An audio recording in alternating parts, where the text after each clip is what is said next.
Categorías de seres vivos limpios para la dieta, segunda parte. Vamos a ver los animales acuáticos con alas y los insectos. En primer lugar, los animales acuáticos. Estos pueden comer de todo lo que vive en el agua. Todo lo que en las aguas, sea en los mares o en los ríos, tenga aletas y escamas, de estos pueden ustedes comer.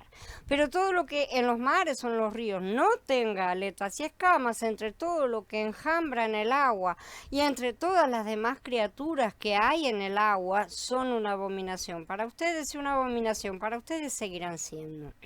No comerán de su carne y abominarán sus cadáveres. Todo lo que en el agua no tenga aletas y escamas será una abominación para ustedes. Entonces el paso 9 empieza a tratar con criaturas vivientes en la esfera del agua del planeta Tierra. ¿No es cierto? Criaturas del mar, de ríos, lagos, de agua dulce o salada. No hay diferencias. Las características más visibles de una criatura del mar que se pueda comer es que tiene que tener aletas y escamas. Por lo que cualquier otra que no cumple con estos requisitos es tamé. Mientras tanto, si los tiene, es pura, o sea, es tajor. Las criaturas del mar que son impuras son aquellas que las escrituras dicen que se mueven en manadas, ¿sí? La cosa es una especie de burbujeo que se realiza, esa es la expresión literal. Si la palabra es sheretz, que deriva de sharatz, que es una raíz primaria que significa retorcerse, burbujear, bullir como el agua cuando hierve, ¿no es cierto? En el sentido de un movimiento masivo. Y se aplica a los animales acuáticos, pero también a los insectos, sobre todo, ¿sí? Una manga de langostas, por ejemplo, que se mueven en enjambres, en grupos grandes, pero en realidad son animales normalmente pequeños, ¿sí? Es una masa activa de animales diminutos y aplica tanto a los insectos como a los reptiles en el sentido de que se arrastran en cuanto a la impresión que dan sus movimientos, sino que todos sean literalmente serpientes, obviamente. No existen aquí dos características como vimos que hay entre los animales terrestres, las patas y la forma de comer, ¿no es cierto? Que también vamos a ver, no figura tampoco entre las aves. Entre los peces se especifica que tienen que tener aletas y escamas para ser puros. Realmente la cantidad de peces, si ustedes quieren hacer una lista, pueden ir a cualquier espacio judío que ponga la lista kosher de pescados y tienen una lista interminable y sabemos perfectamente, si han vivido en más de un país, saben cómo cambian los nombres de esos bichos de un lado al otro. Dentro de un mismo país también cambian. Entonces es bastante complicado determinar eso y Yahweh fue práctico en ese sentido. En vez de dar los nombres así, dio las características: que tengan aletas y que tengan escamas, ¿sí? Entonces esa es una base. Esto acá tampoco implica ningún tipo de alimentación que tengan los peces, ya que tenemos peces con escamas y aletas que son tanto herbívoros como carnívoros y también hay omnívoros, o sea, comen de todo. De manera que en este caso la alimentación no es mencionada. La característica principal de las criaturas del mar que son impuras es que en vez de nadar por el agua usando aletas, muchas se arrastran por el fondo o se mueven como una culebra, por ejemplo, la anguila. Los crustáceos son considerados tamé. Las langostas, los cangrejos, todos están fuera del límite, las anguilas, las rayas, otros tipos de animales. En el Pasuk 10, estos animales impuros son presentados dentro de una nueva categoría. Ellos son descritos como siendo shekets, ¿sí? Que es traducido como abominación o inmundicia. Serán inmundos para ustedes, serán abominables, alguna cosa similar. Esta palabra deriva de la raíz shakatz, que implica algo que contamina, que ensucia, que vuelve inmundo, que se hace detestable, o sea, que da asco, digamos, aborrecible. Estas palabras son utilizadas pocas veces en sí en las escrituras, realmente. Típicamente sheketz es traducido como inmundo o abominación. Generalmente son las formas que se van a encontrar. Una cosa que está más allá de una simple prohibición.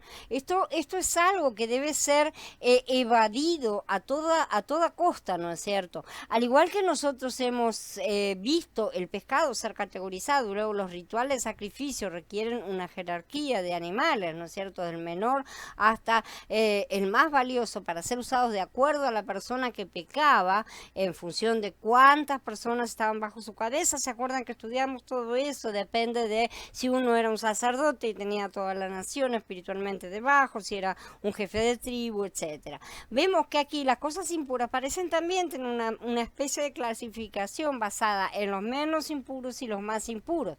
El término sheketz, detestable, abominación, es reservado para describir la categoría más seria de cosas impuras y más abominable, literalmente, una cosa buena para saber al estudiar las escrituras, sí, porque una abominación es la peor clase de pecado o impureza a los ojos de Elohim.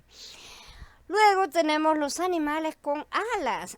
Los siguientes abominarán ustedes de entre las aves, no se comerán, son una abominación, vuelve a mencionar, ¿no? El águila, el buitre negro, el milano, los halcones de toda variedad, todas las variedades de cuervo, la avestruz, la lechuza, la gaviota, gavilanes de toda variedad, el búho pequeño, el somorgujo, el búho grande, el búho blanco, el pelícano, el cisne, la cigüeña, las garzas de toda variedad, la abubilla y el murciélago. Entonces, acá la Torah ahora se mueve rapidito a las criaturas que habitan en la esfera del aire. ¿Sí? Estas criaturas que vuelan mayormente. Aunque muchos insistan en utilizar las categorías humanas, como decimos, en cuanto a la clasificación animal, la idea de las escrituras se basa, todo lo que puede verse, en el ámbito en que se mueven los animales y en el simple hecho de que estos animales tienen alas, justamente. Mantienen por supuesto, esto se mantiene a los reptiles y a los insectos separados, que vamos a ver que son tomados completamente separados. Tenemos animales de la tierra, animales acuáticos y animales del aire o voladores, mejor dicho, ¿no es cierto? En verdad, tenemos la presencia del murciélago que en vez de servir para risa, tendría que mostrar que el creador no se sirve de la ciencia humana, ¿no es cierto? Entonces acá la clasificación que los puede unificar a todos es el hecho de que tienen alas, ¿sí?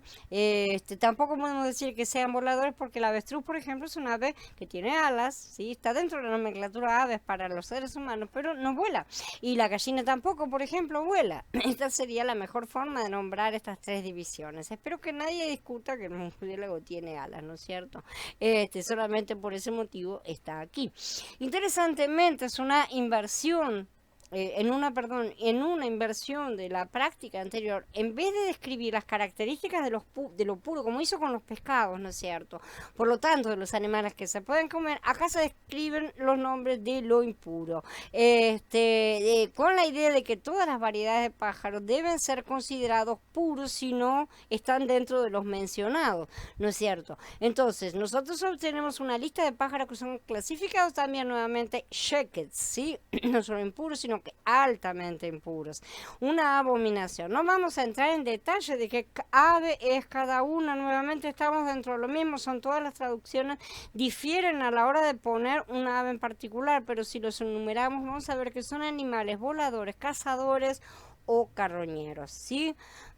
Como en todas las cosas, tenemos que buscar el patrón y no el por qué. Si aquí nos hiciéramos la pregunta de por qué, tal vez podríamos llegar a esta conclusión de animales voladores carnívoros, pero nos perderíamos el hecho de que se alimentan de muerte. Básicamente ese es el punto importante. Lo mismo que vimos sucede con los animales salvajes terrestres prohibidos. Si no digamos que porque el patrón no está especificado no existe. El Padre ha dejado tesoros escondidos que son perlas para que los que tienen ojos para ver.